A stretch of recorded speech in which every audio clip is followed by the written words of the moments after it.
Hello everyone, this is आकाश रांगडाले और आप सभी का स्वागत है आपके अपने चैनल पे जिसका नाम है मैग्नेट ब्रेन्स हिंदी, जहां पर आपको मिलती है क्वालिटी एजुकेशन बिल्कुल फ्री ऑफ कॉस्ट। मतलब ये कि आपको यहां पर किसी भी प्रकार का कूपन या फिर पैकेज जैसा खरीदने की कोई जरूरत नहीं है। स्टूडेंट्स, आज हम स्टार्ट करने वाले हैं अपना कक्षा 10वीं का सिलेबस और बात कर रहा हूं मैं आपके पहले पार्ट की जिसका नाम है रासायनिक समीकरण और अभिक्रियाएं या रासायनिक अभिक्रियाएं और समीकरण। एक ही बात है, जहां अभिक्रिया है वहां समीकरण होगा, जहां समीकरण है वहां पर अभिक्रियाएं होंगी। आप ऐसे समझ सकते हैं कि ये जो चैप्टर है ये रसायन विज्ञान का आधार है और केमिस्ट्री में आप ये जो बोलते हैं ना कि सर बहुत सारी रिएक्शन होती है, उन रिएक्शंस को आज हम समझने की कोशिश करेंगे और उसके पीछे की क्या कहानी है उस पर आज हम नजर डालेंगे। बात समझ में आ रही है? तो सबसे पहले हम देख लेते हैं कि जो हमारा चैप्टर है रासायनिक अभिक्रियाएं और समीकरण, इसका एक जल्दी से एक नजर में एट अ ग्लांस ले लेते हैं और देखते हैं इस पूरे चैप्टर में हमें कौन सी चीजें पढ़नी है। तो यहां रहा इंडेक्स इस पूरे चैप्टर का और ये सारे टॉपिक्स जो हैं जिसको इस चैप्टर में हम करने वाले हैं कवर। बात समझ में आ रही है? तो आज हम सिर्फ कौन सा वाला पार्ट पढ़ेंगे? आज हम पढ़ेंगे सिर्फ ये वाला भाग जिसमें हम देखेंगे कि रासायनिक समीकरण क्या होते हैं, रासायनिक अभिक्रियाएं क्या होती हैं और रासायनिक समीकरण का संतुलन क्या होता है। बात समझ में आ गई? और साथ में कौन सी चीजें इस पूरे चैप्टर में है तो एक नजर फेर लीजिए और ये बड़ा ही इंटरेस्टिंग होने वाला है, शानदार चैप्टर है। सारे कॉन्सेप्ट्स को बढ़िया तरीके से दिमाग के अंदर फिट करेंगे, एक एक कॉन्सेप्ट को सीखेंगे ताकि इसकी बात के जो चैप्टर्स हैं वो और आने वाली कक्षाएं जैसे कि 11वीं और 12वीं में यदि आप विज्ञान संकाय लेते हैं तो वहां पर आपको ये चीज काम आ जाएगी। बात समझ में आ रही है? ध्यान से देखो। तो अभी भाई इस पूरे चैप्टर में हम देखेंगे रासायनिक अभिक्रियाएं क्या होती हैं, समीकरण क्या होता है। ये है पार्ट 1। पार्ट 2 में हम क्या देखेंगे? हम देखने वाले हैं कि जो रासायनिक अभिक्रियाएं होती हैं उनके कौन से प्रकार होते हैं। तो कौन से प्रकार होते हैं जानने के लिए देखना होगा आपको संयोजन, वियोजन, विस्थापन और द्विविस्थापन। बात समझ में आ रही है? और क्या देखेंगे भाई? तो अवक्षेपण देखेंगे, क्या होता है बाद में बताया जाएगा। और क्या देखेंगे? संक्षारण देखेंगे, जिसका मतलब होता है लोहे में जंग लगना, चांदी में कालापन आ जाना, तांबे में हरापन आ जाना और भी ऐसी बहुत सारी चीजें। और क्या देखेंगे? तो हम देखेंगे विकृत गंधिता। मतलब हम ये भी देखने वाले हैं इस चैप्टर में है कि चिप्स के पैकेट में कौन सी गैस भरी होती है और क्यों भरी होती है। बात समझ में आ रही है? और क्या देखेंगे? ऑक्सीकरण संख्या क्या होती है, जहां से आप रासायनिक समीकरण जो है उसका संतुलन करना समझ सकते हैं। और कौन सी चीज? तो भाई रेडॉक्स अभिक्रिया है, कितने प्रकार की? तो 2 प्रकार की। कौन सी? अपचयन और उपचयन। मतलब ऐसी अभिक्रिया जिसमें अपचयन और उपचयन दोनों होता है उसको हम बोलते हैं रेडॉक्स अभिक्रिया। और क्या है? तो जब कोई अभिक्रिया होती है तो उस समय पर 2 स्थिति पैदा हो सकती है, या तो उस अभिक्रिया के लिए आप ऊष्मा दे रहे हैं या फिर उस अभिक्रिया से ऊष्मा बाहर निकल रही है। तो इन जो चीज हैं इनको हम कहते हैं ऊष्माक्षेपी और ऊष्माशोषी अभिक्रिया। तो आप क्या करिए, बढ़िया तरीके से इस पूरी इमेज को अपनी कॉपी में आप ड्रॉ कर लीजिए। बड़ा इंटरेस्टिंग चैप्टर है, बहुत इंपॉर्टेंट चीज सिखाने वाला हूं कि केमिकल रिएक्शंस को हम बैलेंस कैसे करते हैं, संतुलित कैसे करते हैं। तो बढ़िया तरीके से आप इसको अपनी कॉपी में नोट कर लो।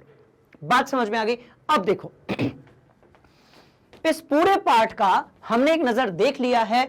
आज हमारा जो मेन्यू है इस चैप्टर का उसमें हम देखेंगे कौन सी चीज, रासायनिक समीकरण क्या होते हैं, रासायनिक अभिक्रियाएं क्या होती हैं और समीकरण को आप क्या करते हो, समीकरण नहीं, समीकरण नहीं, यहां पर आएगा रासायनिक समीकरण।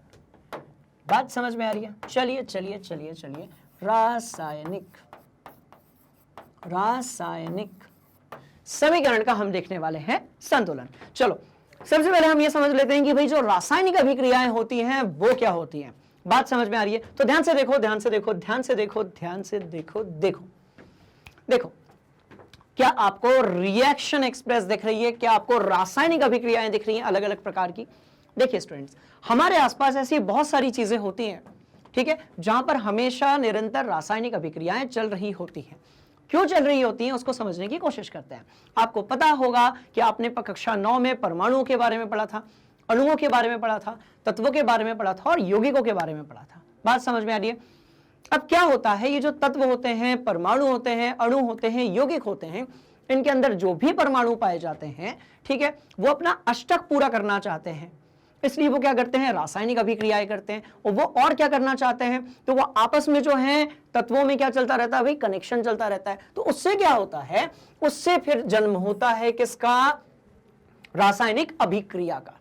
मतलब ये कि हम अपने आसपास बहुत सारी रासायनिक अभिक्रियाओं से घिरे हुए हैं, जैसे कि लोहे में जंग लगना, या फिर भोजन का पचना, या फिर कैल्शियम कार्बोनेट का चूना और कार्बन डाइऑक्साइड के रूप में टूटना, जैसे कि HCl का टूटकर H2 और Cl2 बनाना।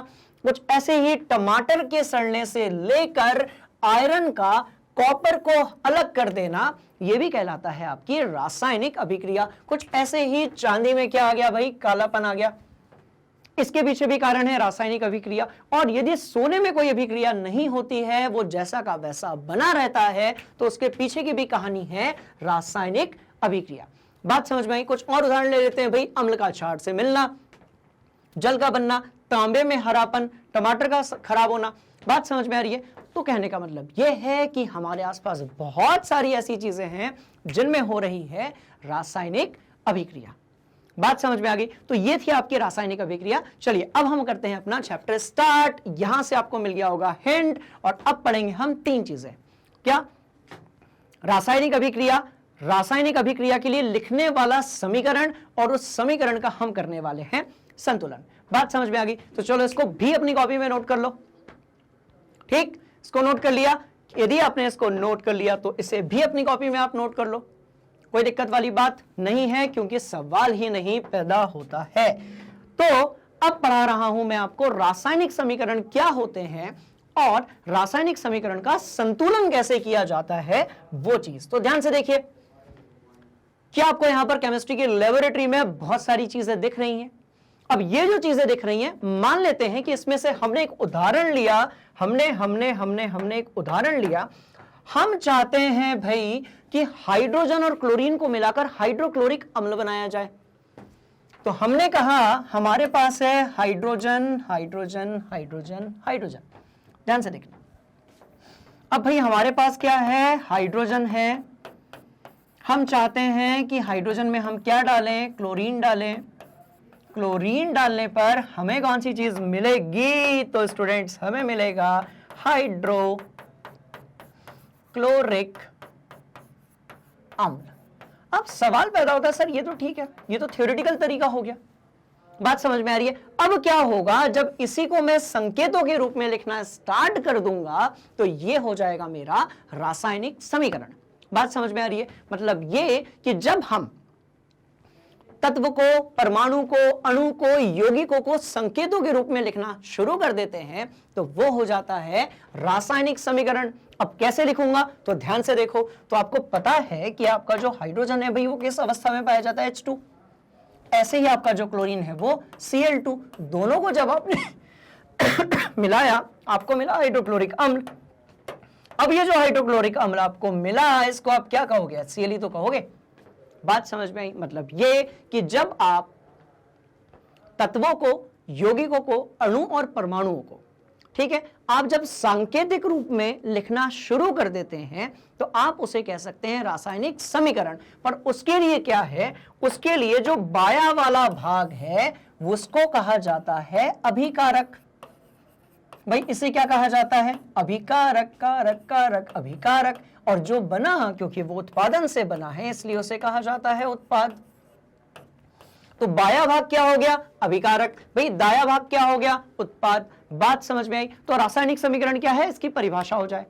बात समझ में आ रही है? रासायनिक समीकरण क्या है, ये जो हमारे यौगिक होते हैं और तत्व होते हैं, जब ये आपस में मिलकर किसी और प्रकार के तत्व या यौगिक का निर्माण करते हैं, तो इसका जो चिन्ह में प्रदर्शन है वही कहलाता है, इसका जो सांकेतिक प्रदर्शन है वही कहलाता है रासायनिक समीकरण। बात समझ में आ गई? जिसमें जो चीजें आपस में मिल रही हैं उसको हम कहते हैं अभिकारक, और जो चीजें मिलकर बन रही हैं, जो चीज बन रही है, जो हमारा प्रोडक्ट है, उसको हम कहते हैं उत्पाद। बात समझ में आ गई? और बीच में लगा होता है एक ऐसा तीर का निशान। तो आपने ये देख लिया कि रासायनिक समीकरण कहां से आता है। तो आप मुझे बताइए, पहले रासायनिक अभिक्रिया आई या पहले रासायनिक समीकरण आया? आप प्लीज इसे मुझे कमेंट बॉक्स में बताइएगा स्टूडेंट। चलिए इस कहानी को थोड़ा सा आगे लेकर चलते हैं, ठीक है। देखो तो रासायनिक अभिक्रिया देख ली, अब रासायनिक समीकरण भी देख लिया। कुछ ऐसे ही समीकरण मैं आपके सामने रख रहा हूं और आप मुझे बताना कि आपको क्या वहां से रासायनिक समीकरण का जो कॉन्सेप्ट है वो समझ में आया या फिर नहीं आया। ठीक है, चलो इसको भी अपनी कॉपी में नोट कर लो। परिभाषा मैं बता चुका हूं, उसको भी अपनी कॉपी में आप नोट कर लें। ठीक है, अब ध्यान से देखो, अब देखो ध्यान से ध्यान से ध्यान से ध्यान से देखो। तो कुछ रासायनिक समीकरण जो है उसके हम लेंगे उदाहरण। अब जैसे एक रासायनिक समीकरण क्या है भाई, जैसे अब आपने कहा H प्लस जो है वो मिल रहा है OH माइनस के साथ में और आपको मिल रहा है H2O। कुछ इसी तरीके से आपने कहा कि आपका जो CaCO3 है ये टूट रहा है किसमें, CaO और CO2 में। कुछ इसी तरीके से आपने लिया एक अम्ल, उसको आपने मिलाया एक क्षार के साथ में और आपको मिल रहा है NaCl यानी कि एक लवण और साथ में मिला आपको जल।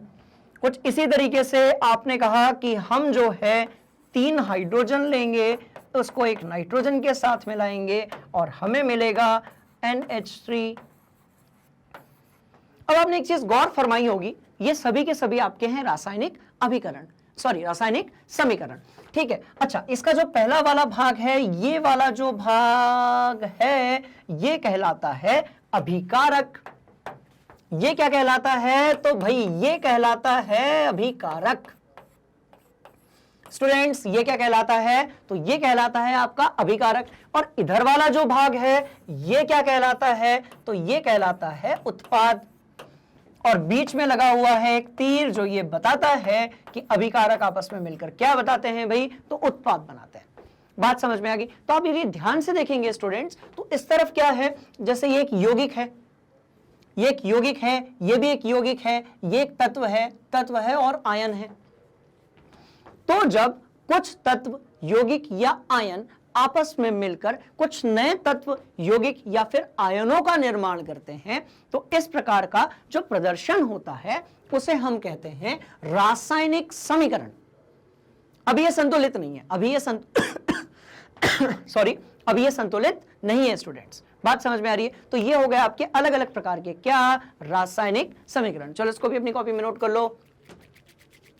कर लिया, सब कुछ दिमाग के अंदर फिट हो गया, कोई दिक्कत वाली बात। तो क्या सीखा, अभिक्रिया क्या होती है, समीकरण क्या होता है, अभिकारक क्या होता है, उत्पाद क्या होता है, तीर का मतलब क्या होता है।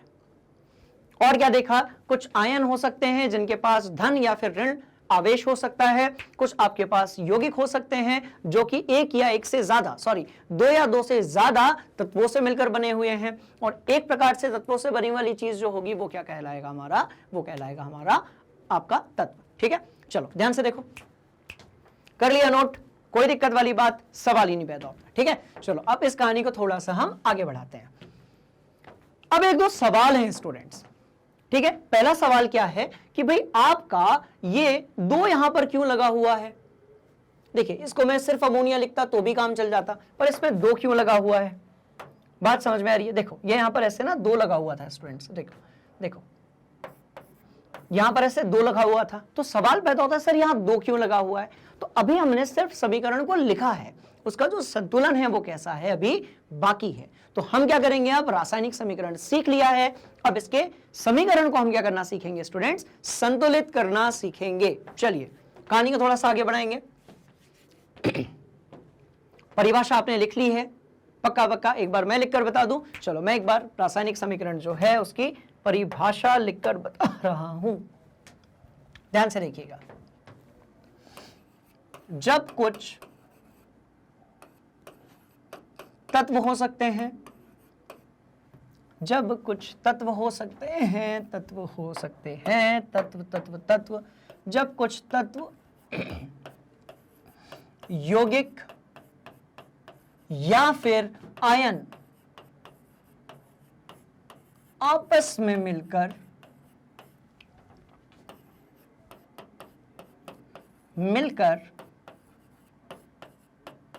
नए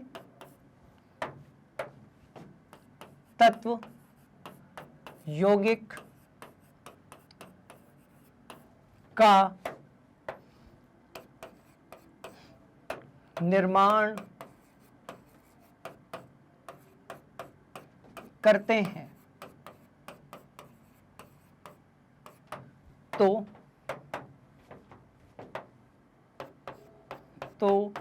इस प्रक्रिया का प्रदर्शन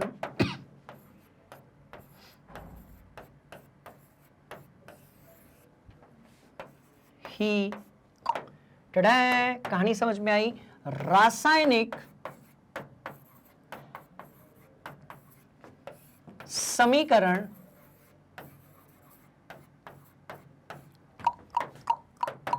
कहलाता है। कहानी समझ में आ गई, कहलाता है। चलिए, तो ये देखा आपने क्या था भाई रासायनिक समीकरण, तो कहानी समझ में आ गई, भयंकर आसान है स्टूडेंट्स। तो यही कहलाता है आपका रासायनिक समीकरण। चलो नोट कर लो, ठीक है, वो कहलाता है आपका रासायनिक समीकरण। किसी भी अभिक्रिया का सांकेतिक जो प्रदर्शन है वही क्या कहलाएगा, आपका रासायनिक समीकरण। कोई दिक्कत वाली बात, सवाल ही नहीं पैदा होता। बढ़िया तरीके से आप इसको अपनी कॉपी में नोट कर लीजिए, ठीक। चलो, ठीक है, हमने अलग अलग प्रकार के समीकरण देख लिए, हमने परिभाषा देख ली। अब मैं आपको सिखा रहा हूं कि जो रासायनिक समीकरण होता है उसका संतुलन क्यों जरूरी है और कैसे करते हैं, ठीक है। तो उससे पहले हम समझ लेते हैं कि कौन सी अभिक्रिया या कौन सा समीकरण जो है वो संतुलित है और कौन सा जो है वो संतुलित नहीं है। ध्यान से देखो, ध्यान से देखो, ध्यान से देखो, ध्यान से देखो, ठीक है, इसको नोट कर लिया। चलिए आगे बढ़ेंगे, कहानी को थोड़ा सा आगे लेकर जाएंगे। अब एक तरफ हम लिख रहे हैं भाई संतुलित और असंतुलित समीकरण, बट उसके लिए हम एक ले लेते हैं उदाहरण। तो हमने क्या किया, हमने मंगवाया मैग्नीशियम को, हमने कहा मैग्नीशियम को आओ, आपको जो है एक नजराना दिखाते हैं, कहां से भाई, रसायन विज्ञान से। तो हमने मंगवाया मैग्नीशियम और हमने इसकी रिएक्शन करवाई ऑक्सीजन के साथ में। हमको क्या मिला, तो स्टूडेंट्स हमको मिला MgO। अब सवाल पैदा होता है कि सर ये जो अभिक्रिया थी, ये सबसे पहली बात तो ये कि हुई क्यों, तो ये अभिक्रिया क्यों हुई स्टूडेंट्स, अष्टक पूर्ण करने के चक्कर में। अभी कहानी क्या है वो देख लेते हैं एक बार जल्दी से। तो ध्यान से देखो भाई, आप मैग्नीशियम को बहुत पहले से जानते हैं, इसका परमाणु क्रमांक कितना है, तो 12 है ना। कुछ इसी तरीके से यहाँ पर 2 8 और 2 क्या होगा, इसका इलेक्ट्रॉनिक विन्यास होगा। कुछ इसी तरीके से आपका जो ऑक्सीजन होगा उसका परमाणु क्रमांक 8 है और आप उसको लिखेंगे 2 और 6।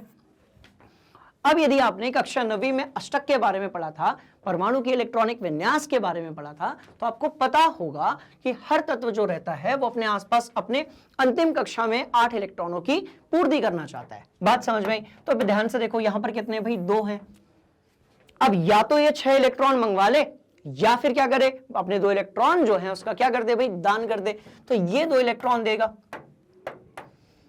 तो ये 2 इलेक्ट्रॉन क्या करेगा, दान करेगा। जैसे इसने 2 इलेक्ट्रॉन दान किए, इसकी अंतिम कक्षा में कितने आ गए, तो 8 आ गए। कुछ इसी तरीके से ये जो ऑक्सीजन है इसकी अंतिम कक्षा में कितने हैं, 6 हैं। तो ये क्या करेगा स्टूडेंट्स, ध्यान से देखिएगा, ये 2 इलेक्ट्रॉन जो है वो लेगा।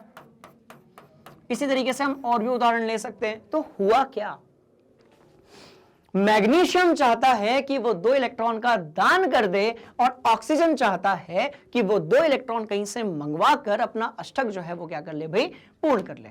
बात समझ में? तो इसके चक्कर में क्या हुआ, इलेक्ट्रॉनों का हुआ आदान प्रदान। मतलब ये कि जब कभी भी कोई अभिक्रिया होती है, जब कभी भी कोई अभिक्रिया होती है तो उसके पीछे की कहानी यह है कि वहां पर आपके इलेक्ट्रॉन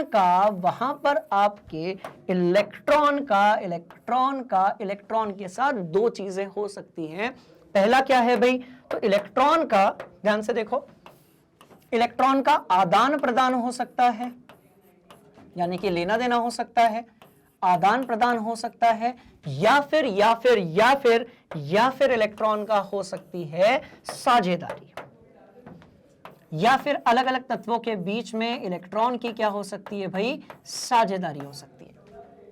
बात समझ में आ गई? तो यदि अभिक्रिया हो रही है, इसके पीछे की कहानी है इलेक्ट्रॉन, मतलब ये कि या तो इलेक्ट्रॉनों का आदान प्रदान हुआ होगा स्टूडेंट्स, या फिर आपकी जो इलेक्ट्रॉन है उनके बीच में क्या हुई होगी, साझेदारी।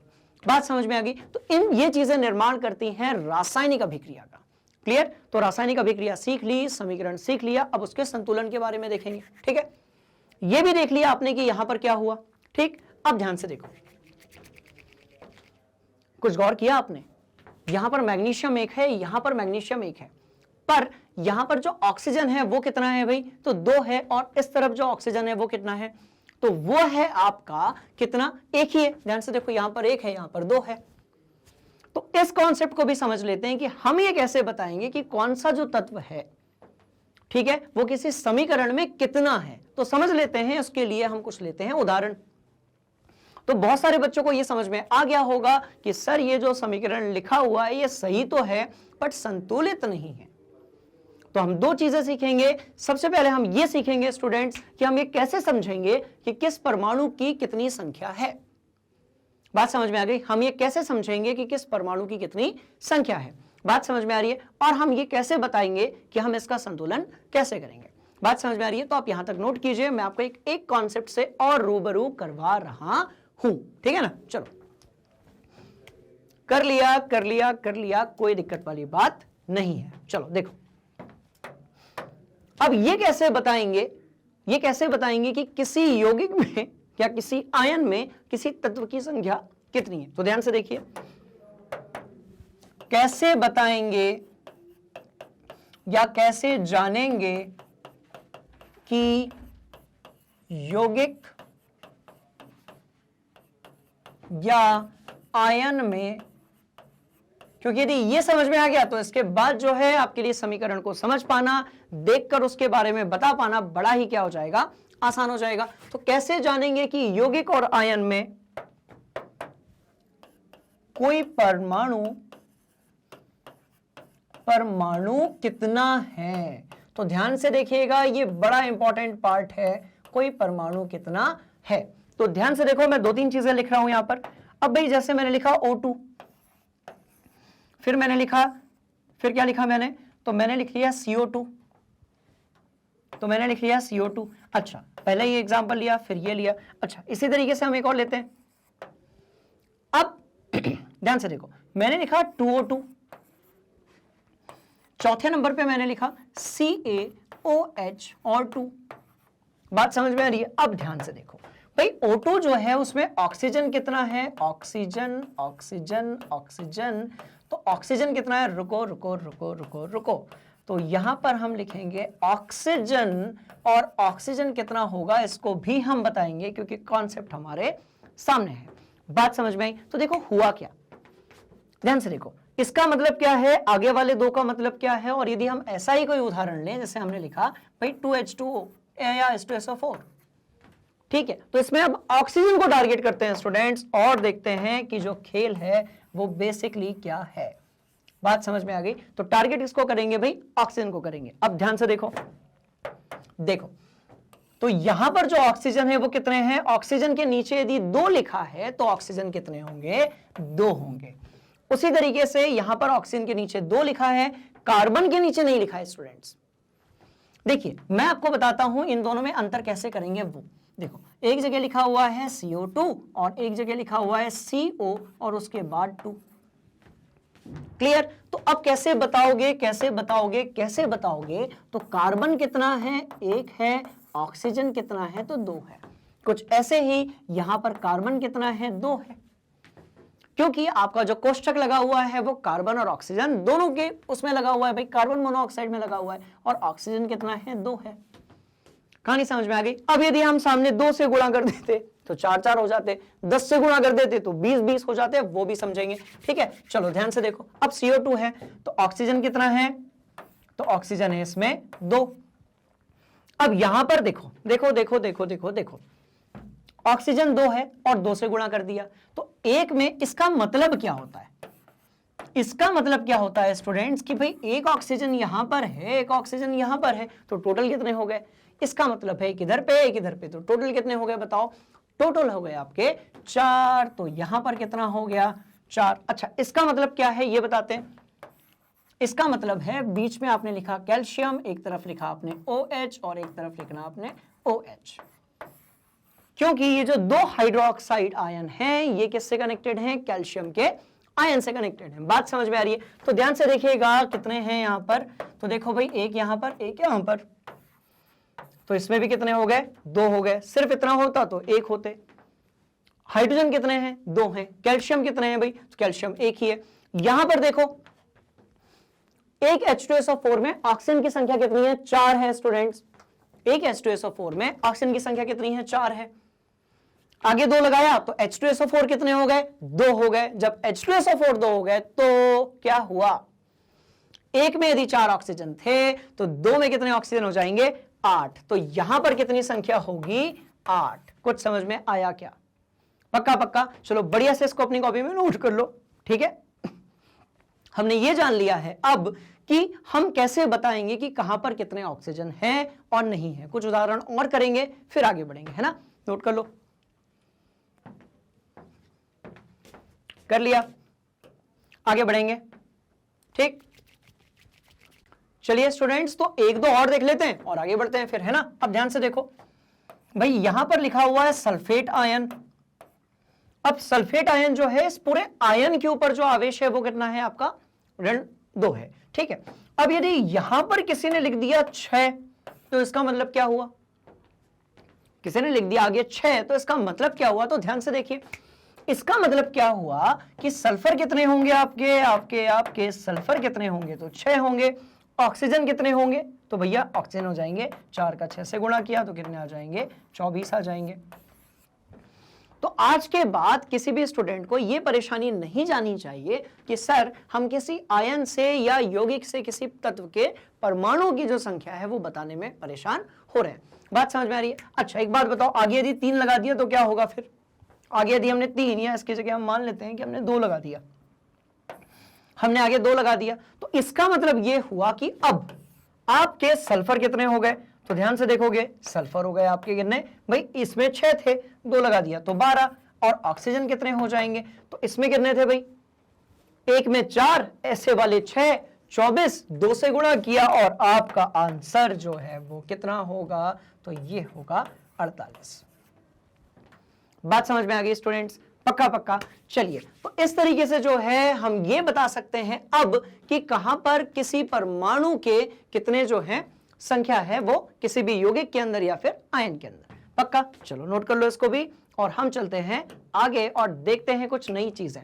अब देखिए, अब भाई हम रासायनिक समीकरण को लिखेंगे और उसका क्या करेंगे, तो हम उसका करने वाले हैं संतुलन। तो एक काम करते हैं, हम कुछ एक रासायनिक समीकरण लिख लेते हैं और स्टेप समझ लेते हैं कि हम रासायनिक समीकरण के संतुलन को कैसे करेंगे। ध्यान से देखो, अब जैसे आप यहां पर देखिए आपको क्या दिख रहा होगा, तो आपको दिख रहा होगा स्टूडेंट्स एक कार्बन है। आपका जो एक कार्बन है वो आपके 4 हाइड्रोजन से जुड़ा हुआ है, पहला, दूसरा, तीसरा और चौथा, और ये रहे भैया आबंध। इसी तरीके से आपके पास क्या है, तो आपके पास है एक ऑक्सीजन, ऑक्सीजन, दूसरा ऑक्सीजन, तीसरा और चौथा बीच में बना हुआ है, इस तरीके से आपका बराबर है ना। चलो और क्या हुआ, तो यहां पर आ गया कार्बन, इस तरफ लगे हैं 2 ऑक्सीजन, यहां पर आ गया कार्बन, इस तरफ लगे हैं 2 ऑक्सीजन, ठीक है। और इस जगह पर आ गया आपका ऑक्सीजन हाइड्रोजन के साथ, तो वो भी लिख देते हैं। ध्यान से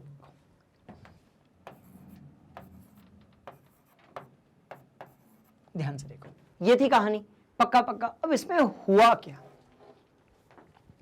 अब इसमें क्या होता है, देखो जब भी कोई रासायनिक अभिक्रिया होती है ना, तो उसमें क्या होता है कि जो अभिकारक होता है,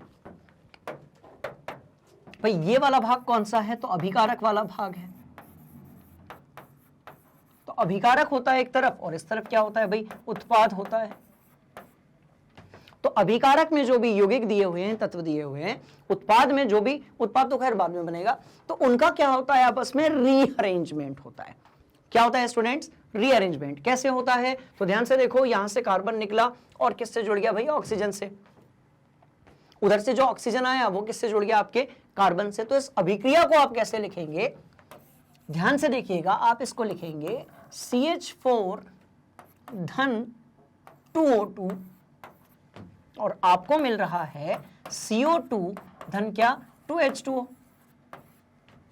बात समझ में आई। अब ये जो आगे 2 लगा हुआ है ना स्टूडेंट्स, इसी का मतलब क्या होता है भाई, कि ये जो है अभी कैसी है, संतुलित है।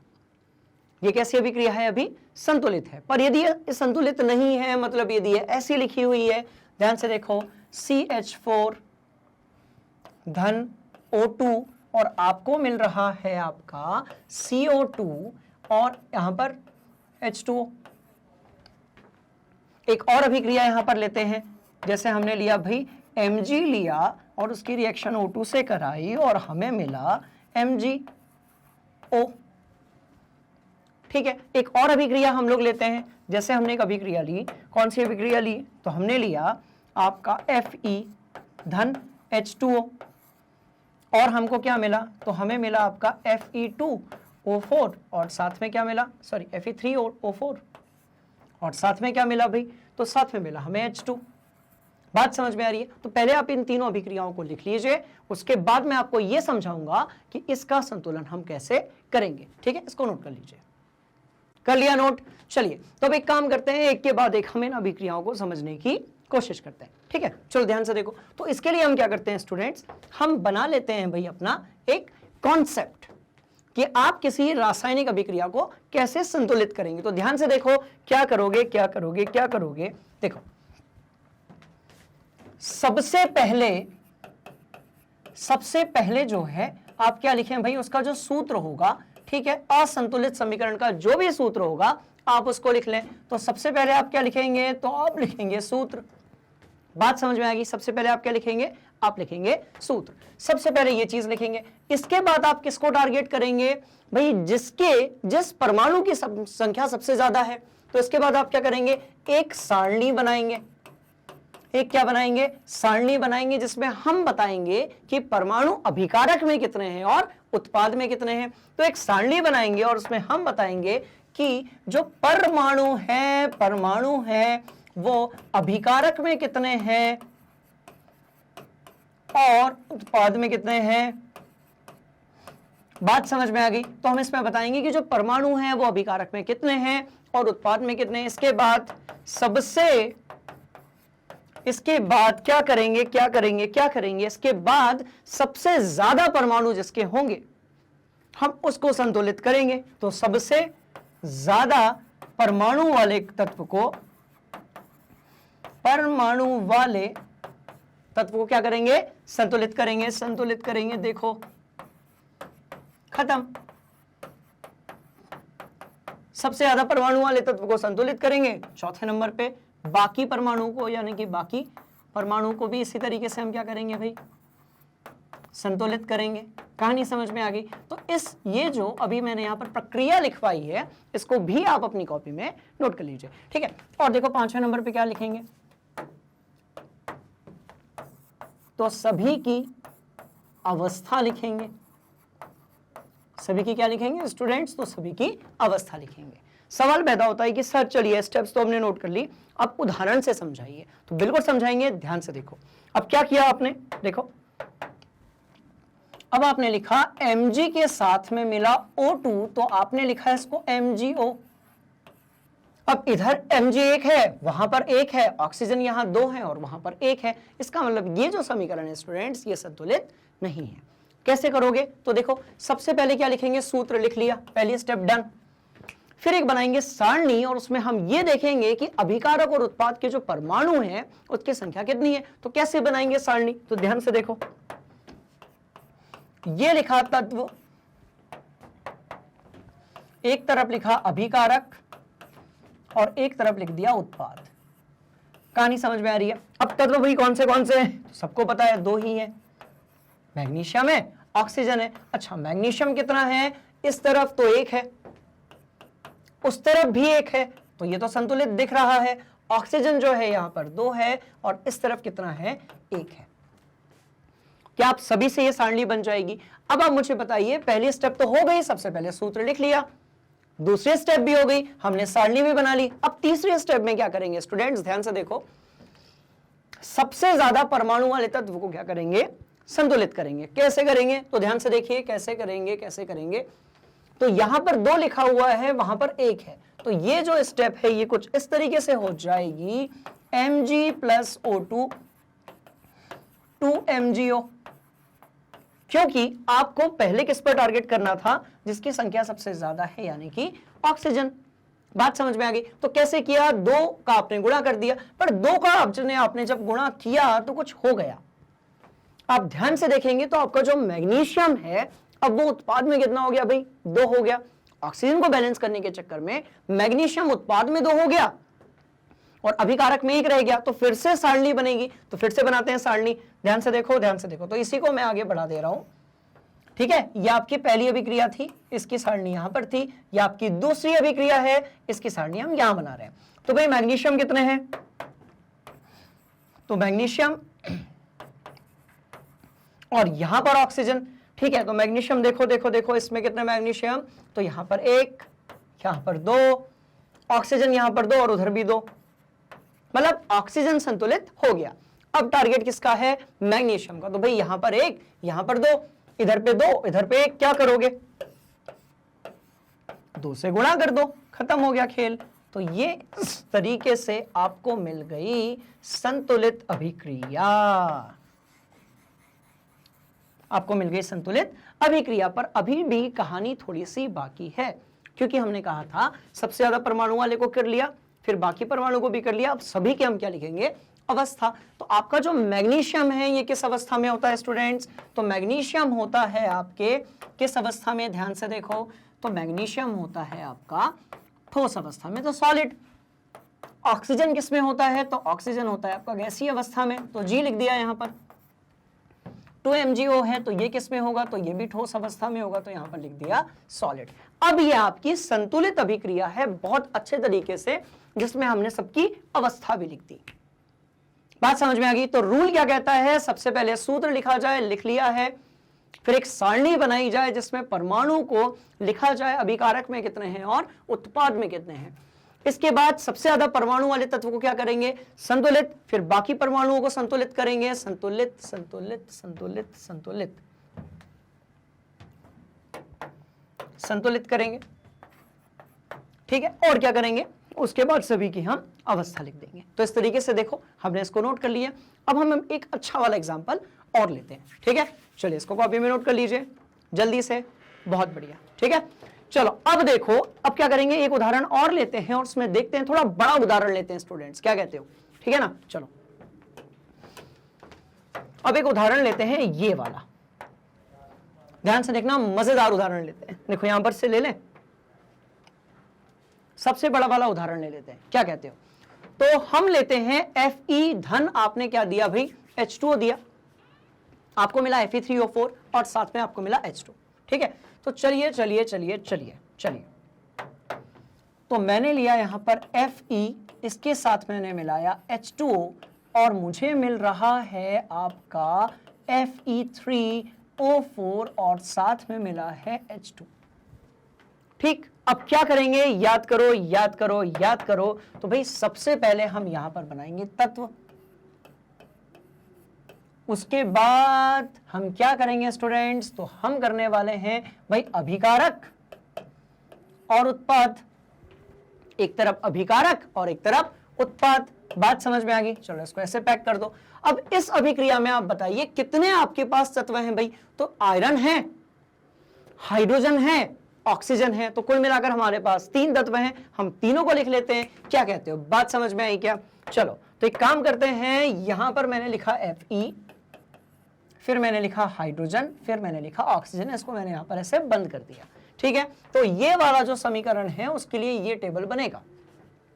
इजी या मुश्किल, भयंकर आसान। चलो आयरन कितने हैं बताओ भाई, तो 1 है, इस तरफ कितने हैं, तो 3 है।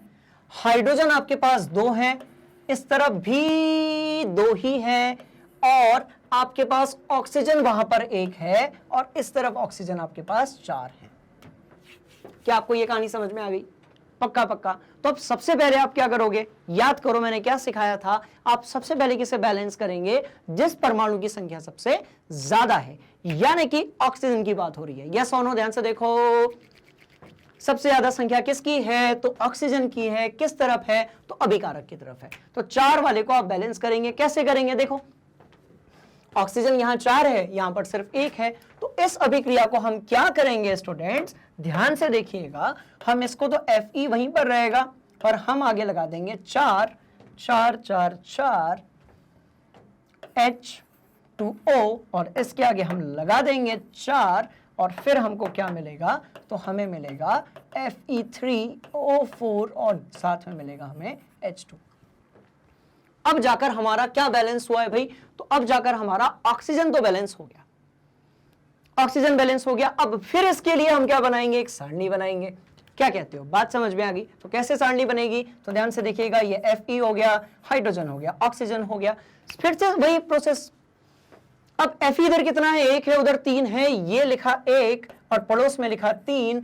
ऑक्सीजन कितने हैं भाई, 4 हैं और 4 हैं, इसका काम हो गया है, 4 और 4 है। पर जब आप बात कर रहे हो हाइड्रोजन की, हाइड्रोजन इधर कितने हो गए, 1 में 2, 4 से गुणा किया 8 और वहां पर 2, तो चलिए यहां पर 8 हैं और यहां पर 2 हैं। कुछ समझ में आया? ध्यान से देखो, ध्यान से देखो, ध्यान से देखो भाई, यहां पर 4 थे तो आपने उसको बैलेंस किया, अब यहां पर 8 हो गए। मतलब अगला जो टारगेट है वो क्या होगा, सबसे पहले किसको बैलेंस किया, ऑक्सीजन को बैलेंस किया, उसको भी लिख देते हैं यहां पर। सबसे पहले किसे बैलेंस किया भाई, तो सबसे पहले हमने बैलेंस किया ऑक्सीजन को, संतुलित किया। बात समझ में आ रही है? तो सबसे पहले किसे किया, ऑक्सीजन को संतुलित किया। इसके बाद किसे करेंगे, तो जिसकी संख्या सबसे ज्यादा है यानी कि हाइड्रोजन को। तो अब किसको करेंगे, हाइड्रोजन को करेंगे। कैसे करेंगे स्टूडेंट्स, तो ध्यान से देखो, उस तरफ 8 इधर 2, क्या करेंगे बताओ, तो 4 से गुणा किया तो 8 हो गए, यहां पर 2 है तो उसको 4 से गुणा कर देते हैं तो वो भी 8 हो जाएंगे। तो ध्यान से देखिएगा, ध्यान से देखिएगा, ध्यान से देखिएगा, तो ये हो गया Fe-4H2O और फिर यहां पर आया Fe3O4 प्लस H2 और आपने गुणा किससे कर दिया, तो 4 से कर दिया।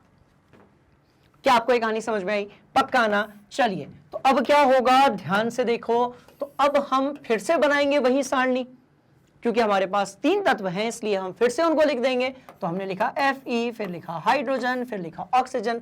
अब बताओ Fe यानी कि आयरन कितने, 1 3, बहुत बढ़िया, 1 3। हाइड्रोजन देखेंगे 8 8 8 8, ऑक्सीजन 4 4। ऑक्सीजन संतुलित हो चुका है, हाइड्रोजन भी संतुलित हो चुका है। अब बारी आती है आयरन यानी कि Fe की। क्या कहते हो, तो अब बारी किसकी आती है, आपके आयरन यानी कि Fe की। कैसे करोगे, तो यहां 3 है, इसका 3 से गुणा करने का, सीधी सी बात, इसका 3 से गुणा करो। चलो, तो ये हो गया 3 गुणा Fe धन 4 गुणा H2O और मिला आपको Fe3O4 प्लस 4H2। कहानी समझ में आ गई? पर अभी भी कहानी बाकी है, क्योंकि हमको सबकी अवस्था लिखना जरूरी है। तो अवस्था कैसे लिखेंगे भाई, तो अब हम लिख रहे हैं सबकी अवस्था। तो अवस्था कैसे लिखेंगे स्टूडेंट्स, तो ध्यान से देखिए, 3Fe और ये कैसा है भाई, तो ये हमेशा ठोस अवस्था में पाया जाता है सामान्य तापक्रम पर। ये कौन सी अवस्था है, तो गैसीय अवस्था है। ये जो है आपका Fe3O4, तो ये कौन सी अवस्था है, तो ये भी आपकी ठोस अवस्था है। और हाइड्रोजन जो है वो तो सामान्य तापक्रम पर हमेशा क्या होगी, गैसीय अवस्था में। तो क्या आपको ये कहानी समझ में आ गई? पक्का पक्का, कोई दिक्कत वाली बात नहीं है। चलो क्या कहते हो, एक बार जल्दी से प्रोसेस देख लें। ध्यान से देखो, ध्यान से देखो, ध्यान से देखो, ये हमारा क्या थी भाई, रिएक्शन थी। तो रिएक्शन के लिए सबसे पहले आप क्या करते हैं, सबसे पहले आप लिखेंगे सूत्र। आपने सूत्र लिख दिया, सूत्र लिखने के बाद आप क्या करेंगे, आप ये देखेंगे कि इसमें परमाणु की संख्या कितनी है। तो कितने परमाणु हैं, तो ध्यान से देखो, आपके पास आयरन है, हाइड्रोजन है, ऑक्सीजन है, कर लिया। एक तरफ अभिकारक है, एक तरफ उत्पाद है स्टूडेंट्स। तो क्या किया जाएगा, एक तरफ अभिकारक और एक तरफ क्या है, तो उत्पाद है। चलिए, तो अभिकारक हो गया, उत्पाद हो गया, सारणी बनाई जाए और जो भी तत्व है उसके अभिकारक और उत्पाद में जितने भी परमाणुओं की संख्या है उसको कहां पर लिखा जाए, सारणी में। बात समझ में आ गई? पक्का ना? चलिए, बना दिया। फिर क्या किया, उस तत्व को देखा जिसके परमाणु की संख्या कितनी है, सबसे ज्यादा। मतलब क्या किया आपने, यहां से चेक किया कि भैया 1 ऑक्सीजन के परमाणु की संख्या सबसे ज्यादा है। बात समझ में आ गई? तो फिर आपने क्या किया, आपने ऑक्सीजन को बैलेंस करने के लिए 4 से गुणा कर दिया। ऑक्सीजन बैलेंस हुआ ही था कि नया चैलेंज आ गया, आपका जो ऑक्सीजन है, ठीक है, वो तो बैलेंस हो गया, बट हाइड्रोजन बढ़ गया उसके चक्कर में। अब टारगेट किसको किया? तो भाई हाइड्रोजन को किया। ठीक है, अब जब हाइड्रोजन को आपने टारगेट किया तो फिर हाइड्रोजन को बैलेंस करने के लिए 4 से गुणा किया। हाइड्रोजन, ऑक्सीजन बैलेंस हो गया, हाइड्रोजन बैलेंस हो गया, अब बचा आपका आयरन। बात समझ में आ रही है? अब क्या बचा स्टूडेंट्स? तो आयरन बचा। अब आयरन को कैसे किया? तो 3 से आगे गुणा कर दिया। इस तरीके से आप क्या कर सकते हैं भाई, आपकी जो अभिक्रिया है उसका संतुलन कर सकते हैं। बात समझ में आ गई? कोई दिक्कत वाली बात, यदि कोई प्रॉब्लम है तो आप पूछ सकते हैं। ठीक ठीक है, इसको बढ़िया तरीके से नोट कर लो और मुझे बताओ कि सर आपने ये जो कॉन्सेप्ट अभी करवाया था ये समझ में आया या फिर नहीं आया। तो आप इसे कमेंट बॉक्स में बताइएगा। ठीक है, चलो, इजी या मुश्किल क्या कहते हो, है ना? चलो अब यहां पर आते हैं। तो ये वाली अभिक्रिया हमारी हो गई, ये वाली भी हो गई। क्या आप इस वाली अभिक्रिया को ट्राई करेंगे एक बार? तो स्टूडेंट्स आप इस अभिक्रिया को एक बार ट्राई कीजिएगा। यदि कोई डाउट या प्रॉब्लम है उसको सॉल्व करने में तो उससे आप मुझे कमेंट बॉक्स में पूछ सकते हैं। चलिए, तो रासायनिक अभिक्रिया क्या होती है ये देख लिया। रासायनिक अभिक्रिया जो होती है उसके समीकरण को लिखना सीख लिया। रासायनिक अभिक्रिया का समीकरण यदि असंतुलित है तो उसको हमने संतुलित करना सीख लिया। कैसे सीखा भाई? तो यहां रही कहानी, ये नहीं, ये तो हो गया था हमारा, ये रही कहानी और मैंने सारी स्टेप्स आपको बता दी है। बात समझ में आ गई? चलो आगे बढ़ेंगे, आगे बढ़ेंगे, आगे बढ़ेंगे। और तो आप ये वाला बताइएगा मुझे, कौन सा वाला भाई? ये वाला। ठीक है स्टूडेंट्स, चलो आगे बढ़ेंगे और देखते हैं पिटारे में कुछ और है क्या। बिल्कुल, तो पूछा गया है कि रासायनिक समीकरण यदि आपके पास है और यदि उसका संतुलन आप कर चुके हैं तो उसका महत्व क्या है। तो एक उदाहरण ले लेते हैं। सबसे अच्छा देखो, Mg(O2) और क्या मिलेगा आपको? MgO मिलेगा। यह असंतुलित है। असंतुलित कैसा है स्टूडेंट्स? यह है असंतुलित। ठीक है, पर यदि हम इस पे संतुलन का नियम लगाएं जो कि अभी हमने सीखा था, तो अब यह हो जाएगा आपका 2Mg(O2) और आपको क्या मिलेगा भाई? 2MgO। तो क्या आपको ये कहानी समझ में आई? यहां पर 2 आ जाएगा और ये यहां पर भी आपका 2 आ जाएगा। ठीक है, तो अब ये क्या हो जाएगा? देखो ध्यान से। तो ये हो गया संतुलित। ये कैसा हो गया स्टूडेंट्स? तो ये हो गया आपका संतुलित। चलिए यहां तक की कहानी भी क्लियर है। अब अंतर क्या है दोनों में? अंतर आप देखिएगा क्या है कि उस तरफ और इस तरफ अभिकारक और उत्पाद में जो परमाणुओं की कुल संख्या है, ऊपर वाले में वो असमान है, नीचे वाले में वो समान है। इसका मतलब ये हुआ कि संतुलित समीकरण जो होता है वो ये बताता है कि एक समान परमाणु रहेंगे, एक समान परमाणु रहेंगे किस में? तो एक समान परमाणु रहेंगे अभिकारक में और साथ में ही किस में? उत्पाद में। तो एक तरफ समान। तो इससे क्या हुआ? इससे ध्यान से देखिएगा, इससे द्रव्यमान जो है, द्रव्यमान का क्या हो गया भाई? संरक्षण हो गया। क्या हो गया? तो संरक्षण। तो ये द्रव्यमान के संरक्षण के नियम जो है उसको क्या कर रहा है भाई? इस पर लागू हो रहा है। बात समझ में आ गई? तो यदि संतुलित समीकरण आपके सामने है तो इससे आपको यह पता चलेगा कि जो द्रव्यमान है उसका संरक्षण हो रहा है या फिर नहीं हो रहा है। बात समझ में आ रही है? दूसरी बात ये, यदि आपके पास संतुलित समीकरण है इसका मतलब पहली बात तो वो सही है, दूसरी बात ये कि उसमें दोनों ही तरफ कुल परमाणुओं की जो संख्या है वो कैसी है? एक समान है। इससे क्या होगा कि जो भी यौगिक या तत्व आप उसमें उपयोग कर रहे हैं उसकी जो भी अवस्था है उसको बता पाना आपके लिए बड़ा ही आसान हो जाएगा। स्टूडेंट्स बात समझ में आ गई? चलो ध्यान से देख लो। तो रासायनिक समीकरण का महत्व वही होता है कि वो द्रव्यमान के संरक्षण के नियम के बारे में बता पाता है। अच्छा, वो एक और चीज बता पाता है, अभिक्रिया की दर। अभिक्रिया की दर भी बता सकता है। बात समझ में आ रही है? तो और क्या बता सकता है भाई, अभिक्रिया की दर बता सकता है। तो स्टूडेंट्स इस तरीके से आज हमने 3 चीजों को टारगेट किया था। पहला था अभिक्रियाएं क्या होती हैं, दूसरा था समीकरण कैसे बनाते हैं, और तीसरा था आपका समीकरण को आप किस तरीके से संतुलित करते हैं। तो होपफुली उम्मीद है कि आप सभी को ये जो कॉन्सेप्ट्स हैं ये बढ़िया तरीके से समझ में आए होंगे। इसको आप स्क्रीनशॉट ले लीजिए, कोई और डाउट है तो आप पूछ लीजिए। अब बढ़ते हैं आगे, मतलब ये कि जो अगली क्लास होगी उसमें हम इसके बाद वाला टॉपिक कवर करेंगे। कौन सा टॉपिक होगा, ध्यान से देखो, ध्यान से देखो, ध्यान से देखो। तो भाई कौन सा टॉपिक होगा, तो हमारा जो टॉपिक होगा वो होगा रासायनिक अभिक्रियाएं क्या होती हैं और उसका प्रकार क्या होता है। क्लियर। तो आज की जो कहानी थी उसमें हमने देखा कि आज रासायनिक समीकरण क्या होते हैं, रासायनिक समीकरण को हम संतुलित कैसे करते हैं।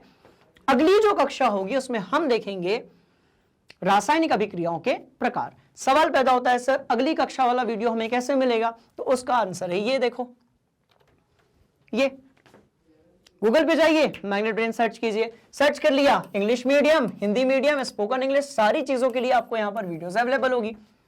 करना क्या है भाई, कक्षा 10वीं पर आप गए। अब जब कक्षा 10वीं पर आप गए तो आपको सभी चीजें जो हैं वहां पर मिल जाएंगी बढ़िया तरीके से। कोई पैकेज नहीं, कोई कूपन नहीं, एक क्लिक कीजिए और अपनी जो पढ़ाई है उसे आप शुरू कर दीजिए। देखिए सारे विषय जो है वो यहां पर दिए हुए। मान लेते हैं कि आप अगला वाला वीडियो इस चैप्टर का देखना चाहते हो तो आप यहां पर क्लिक कर दो। आपने किया क्लिक और ये रही कहानी आपके सामने, ध्यान से देखो। ठीक, हर प्रकार के वीडियो यहां पर आपको अवेलेबल होंगे स्टूडेंट्स, बिल्कुल फ्री ऑफ कॉस्ट। आप कुछ मत कीजिए, यहां पर जाकर क्लिक कर लीजिए और एक कॉपी पेन लेकर बैठ जाइए बढ़िया से और अपनी जो पढ़ाई है वो स्टार्ट कर दीजिए। ठीक है, चलो ध्यान से देखो। इस तरीके से आप क्या कर सकते हैं भाई, पूरा इंडेक्स देख सकते हैं, 1 बाय 1 सारे वीडियोस को आप यहां पर एक्सेस कर सकते हैं स्टूडेंट्स। तो सबसे इंपॉर्टेंट बात यह है, ध्यान से देखिएगा कि यदि आप कक्षा 6वीं से, है ना, ध्यान से देखो, कक्षा 6वीं से लेकर कक्षा 12वीं तक आप किसी भी कक्षा में हैं, किसी भी विषय के लिए, किसी भी टॉपिक के लिए, किसी भी बोर्ड के लिए, किसी भी माध्यम के लिए आपको यदि क्वालिटी एजुकेशन चाहिए तो वो आपको मिलती है मैग्नेट ब्रेन्स हिंदी पर, बिल्कुल फ्री ऑफ कॉस्ट। बात समझ में आ रही है। आप क्या करेंगे, अगली क्लास में मैं आपसे मिलता हूं नए कॉन्सेप्ट के साथ में। तब तक के लिए आप हमारे चैनल को लाइक कीजिए, शेयर कीजिए और सब्सक्राइब कीजिए। Thank you so much.